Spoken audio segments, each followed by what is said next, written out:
Good day, good day, good day, good day, good day, everybody. Thank you for joining me. Just in case you're joining me for the very first time, I am your host, the real Bryant Glaze Gibbs, and this is my ministry. What I do is I talk about the good, I talk about the bad, I talk about the ugly. But the objective is how do we utilize these as cautionary tale, as educational purpose to get these young kids to stop picking that break, throwing at that prison wall for absolutely nothing, to stop them for signing that death certificate, going to that graveyard of a violent death at an early age for absolutely nothing, man. Folks, listen, man, life is worth living. Life is what we make it. Hey, Google the real Bryant Glaze Gibbs and see what you come up with. That character I once was between the age of 14 and 24, I hated that bastard. But I love who I am today.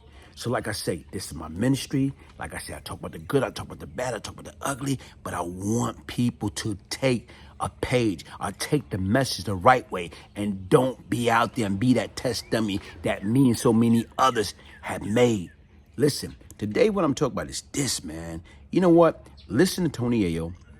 Listen to right now how they went against G-Unit, 50 and all them went against Jimmy Henchman, and how it all started, man. The fact is this, man. Like I say, a kid is a kid. And don't get me wrong, desperate people do desperate things. It's a lot of things that I did when I allowed my emotion to supersede my intellect. Like I say right now, when I was in a predicament and somebody threw a firebomb through my man Fat Cat mother house, and right now the kids was in there, 4-year-old, 10-year-old, 12-year-old, and his sister died that was 51 years old, I took it personal. So yeah, I want to go after each and everybody, moms, dad, kids, and all to prove a point. But guess what? Two wrongs don't make a right.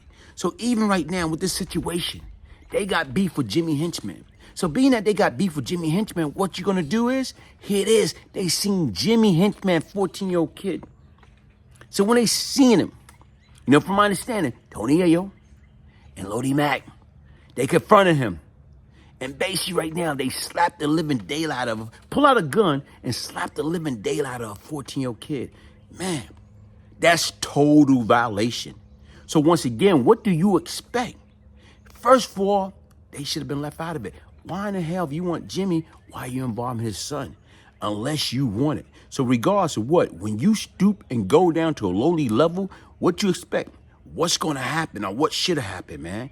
Never put your hand on a man unless it's the final move.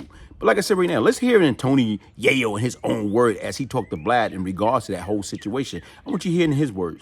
I remember no charges getting dropped. Okay. I remember getting lawyers. Okay. But a friend of yours, Lodi Mack. Yeah, but I don't want to get into much more into that because we got some shit coming soon, and I can't tell you too much because But rest in peace, Lodi Mack. You know the story. I know the story. It was street shit. Yeah. But at the end of the day, you know what? If I slap your kid, you gonna go all out too. It's the streets. Rules got violated, and it is what it is. But once you shoot my mom's house up, I wish I would have. Right, because your mom's house got shot up afterwards. Was your mom and your sister in the house? Nah, my mom's wasn't there. My sister was there. Your sister But was listen, at the end of the day, when the nigga kid got slapped, right? It's all fair and war. You already know what's gonna go. Yeah. For anybody who got kids, I understand how the nigga felt. Yeah. But at the end of the day, my shit got shot up. Yeah. So I didn't, I don't want to get into too much of that. But at the end of the day, if you slap somebody's kids, I expect them to go all the way out. But it is what it is. Right, and you actually mentioned that situation about your mom's house getting shot up on Straight Outta South Side. Yeah, definitely. Off the TOS album.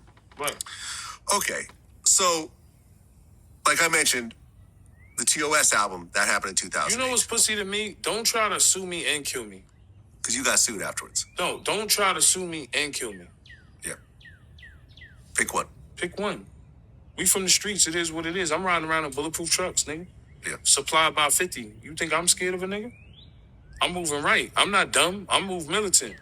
Yeah. I don't need to be everywhere. I can tell you, before Vlad TV, when I used to come by G-Unit offices and interview y'all, Yeah.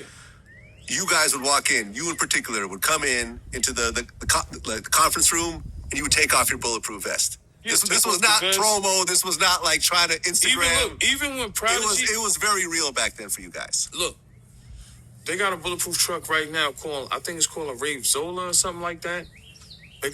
That's my dream car. I want to get it. It's like about 276. I think it's Rave Zola or something. It's a bulletproof car. It's crazy, right? Truck. Now, even when Prodigy, when I looked at his situation when he had the bulletproof truck, I looked at it like we had the hammer sometimes in it, but I'd be like, I didn't need hip hop police would pull me over so much and fuck with me that I felt like I didn't need like hip hop police and the feds was on G Unit first. I feel like they was created because of us, damn near, because how hot shit was with us. But like I felt like I couldn't have the gun on me all the time because hip hop police was on my heels all the time. Like they called me number one on the list. Then after a while, they gave it to like Lil Wayne and other niggas. But I was number one on the list, hip hop police list. So I had a bulletproof truck. I felt like I didn't need to have the gun. Just if I go to a venue or if I pull up in front of a building, I just make sure somebody's there with the bulletproof truck. As long as I can run to that 5 feet, I'm good.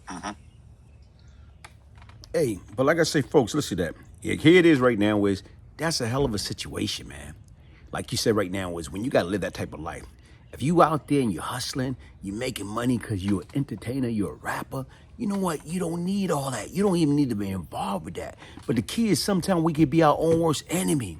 Because once again, like I say, if I got beef with another man, that's between me and that another man.